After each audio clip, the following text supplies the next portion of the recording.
በቅርብ ጊዜያት ውስጥ ኢትዮጵያና ሶማሌላንድ አንድ ወሳኝ የተባለለትን ስምምነት የሚፈራረሙ መሆኑን የሚያመላክቱ መረጃዎች ሲወጡ ቆይተዋል። ስምምነቱም በዋነኝነት ወደብን የሚመለከት ነው።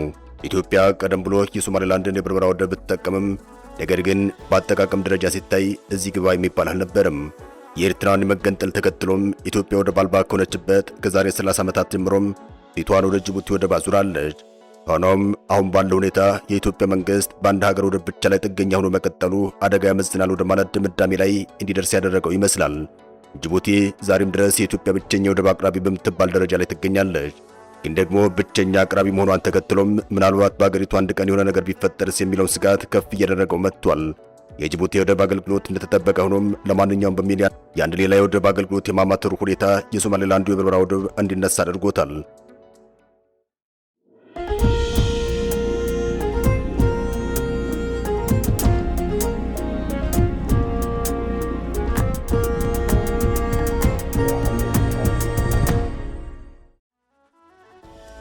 በአዲስ አበባ በተካሄደው የአፍሪካ ህብረት የመሪዎች ጉባኤ ላይ ባለፈው ቅዳሜ ንግግር ያደረጉት ጠቅላይ ሚኒስትር አብይ አህመድ ከ130 ሚሊዮን በላይ ህዝብ ያላቸው እንደ ኢትዮጵያ ያሉ ሀገራት ቀጣይ ያለውን እድገት ለማስመዝገብ አማራጭ ወደብ መዳረሻዎች ያስፈልጓቸዋል ሲሉ ተናግረዋል።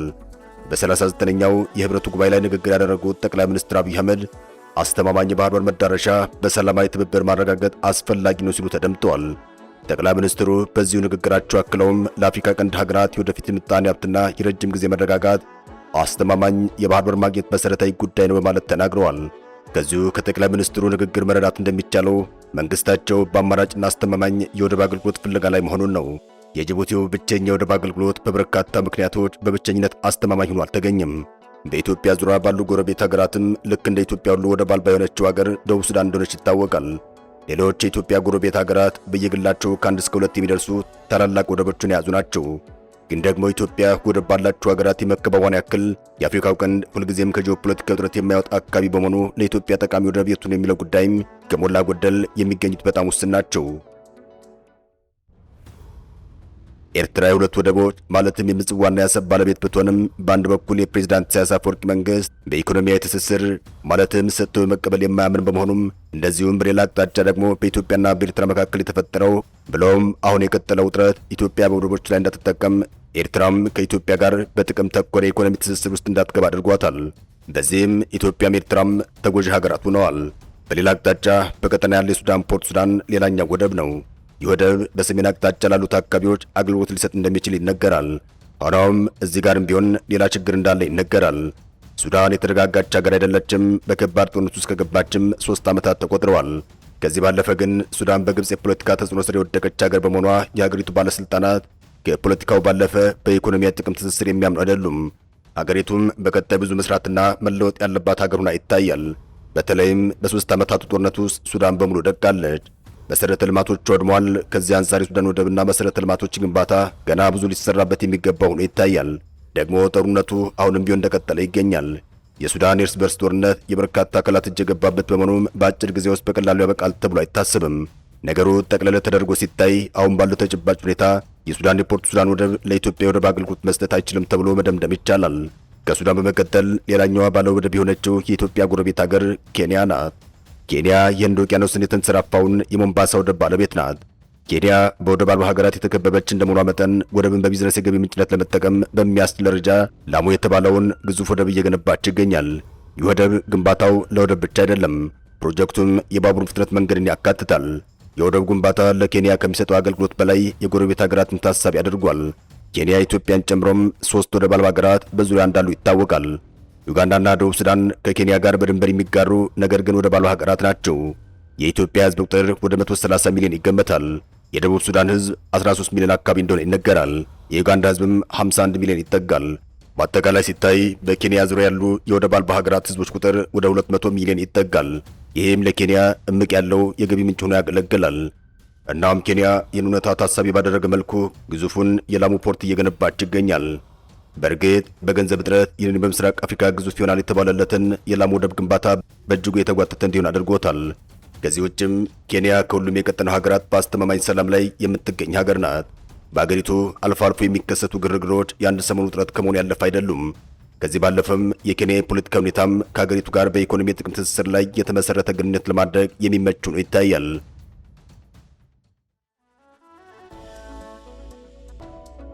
ኬንያ ልክ እንደ ሱዳን አሊያም እንደ ኤርትራ አይደለችም።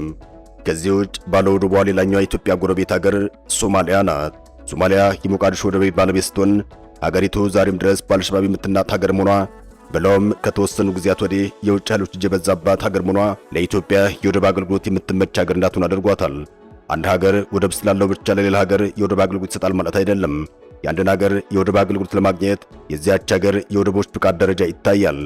ይህ ብቻ ሳይሆን ሶማሊያ ከኢትዮጵያ ጋር የሚያገናኘው እንደ መንገድ ያለ መሰረተ ልማትም እንዲሁም የወደብ አገልግሎት ለመጠቀም አንዱና ወሳኝ ግብዓቱን ያገለግላል። ሶማሊያ ዛሬም ድረስ በግጭት የምትናጥና ጠንካራ ማዕከላዊ መንግስት የሌላት ሀገር በመሆኗም ለኢኮኖሚው ዘርፍ በተለይ ደግሞ ለመሰረተ ልማት ግንባታ የሰጠችው ትኩረት በእጅጉ አናሳ እንደሆነ ይታወቃል።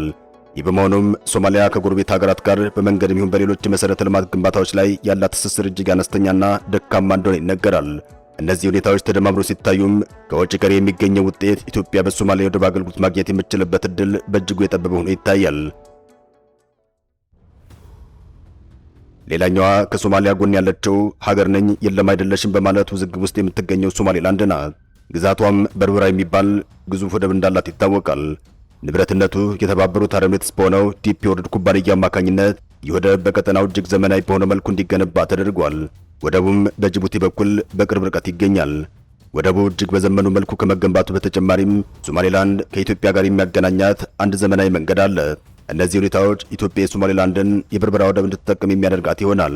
ከዚህ በዘለለም ሶማሌላንድ ምንም ነገር ኮሽ የማይልባት ሰላማዊ ራስ ገዝ እንደሆነች ይታወቃል።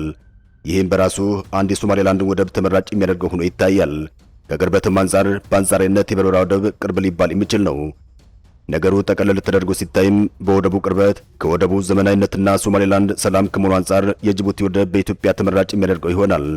እናም አሁን የኢትዮጵያና የሶማሌላንድ መንግስታት ወደ አዲስ የወደብ አጠቃቀም ስምምነት ይገባሉ ሲባል እነዚህ ሁኔታዎች ታሳቢ ማድረግ ይሆናል። የወደብ አጠቃቀም አገልግሎት የማግኘት ጉዳይ ብቻ ሳይሆን በዚህ ረገድ ሶማሌላንድ የግዛት አንድ አካል ናት የምትለው ሶማሊያን ይህን ስምምነት የምትቃወሙበት ሁኔታ ይኖራል ተብሎ አይታሰብም። ኢትዮጵያ ከዚህ ቀደም በተወሰነ ደረጃ ይህንኑ የበርበራ ወደብ መጠቀም የጀመረችበት ወቅት ቢሆንም በሶማሊያ በኩል የተሰማ ተቃውሞ አልታየም። የሶማሊያ ተቃውሞ ኢትዮጵያ ልክ እንደ እስራኤል ሁሉ ለሶማሌላንድ ሀገራዊ እውቅና ከሰጠች ብቻ ይሆናል። ይህ ጉዳይን በተመለከተ ደግሞ የኢትዮጵያ መንግስት ከዚህ ቀደም ይዞት የነበረውን አቋም በሂደር በመተው የቀጠናውን ጂኦፖለቲካዊ ውጥረት እንዲረግብ ፍላጎት ያለው መሆኑን አሳይቷል። ያም ሆኖ እስራኤል ለሶማሌላንድ ሀገራዊ እውቅና መስጠቷ ደግሞ በአፍሪካ ቀንድ ሌላ አዲስ ውጥረት እንዲፈጠር አድርጓል። የመካከለኛው ምስራቅ ሀገራትንና ቱርክን ወደዚህ የፍትጊያ ትግል አስገብቷል። ሳውዲ አረቢያ፣ ኳታር፣ ቱርክና ግብጽ ሶማሊያን ማዕከል ባደረገ መልኩ የኃይል አስተላለፋቸውን በአንድ አቅጣጫ አድርገዋል። በሶማሊያ የባህር ዳርቻ ከፍተኛ የሆነ የነዳጅ ክምችት እንዳገኘች የሚነገርላት ቱርክ በእስራኤል የሶማሌላንድ እውቅና ክፉኛ ራስ ነብር ሆናለች። ምን ሲደረግ በማለትም ያዙ ሊቀቁኝ እያለች ይገኛል። ቱርክም እሁድ ዕለት ጥልቅ ነዳጅ ቆፋሪ የሆነው መርከቧን ለመጀመሪያ ጊዜ ተልኮ ወደ ሶማሊያ መላኳን አስታውቃለች። የቱርክ ኤነርጂና የተፈጥሮ ሀብት ሚኒስተር አልፓስላን ባይራክተር እርምጃውን ታሪካዊ ሲሉ ተደምጠዋል። መርከቡም ከ45 ቀናት በኋላ ሞቃዲሾ ደርሶ ቁፋሮ እንደሚጀምር ተነግሯል። ቱርክና ሶማሊያ እንደ አውሮፓውያን አቆጣጠር በ2014 በባህርና በባህር ዳርቻ ላይ የነዳጅና የጋዝ ፍለጋ ለማከናወን ተስማምተዋል። አሁን የተላከውን መርከብ ጨምሮም ነዳጅ የሚቆፍሩ የቱርክ መርከቦች ቁጥር 6 መድረሱን ሚኒስትሩ ተናግሯል ሲል የቱርክ የዜና ወኪል አናዶሉ ዘግቧል። ሀገራቸው ግዙፍ የባህር ዳርቻ ነዳጅ ፍለጋ በማካሄድ ከዓለም 4ኛ ደረጃ ላይ እንደምትገኝ አክለው ተናግረዋል።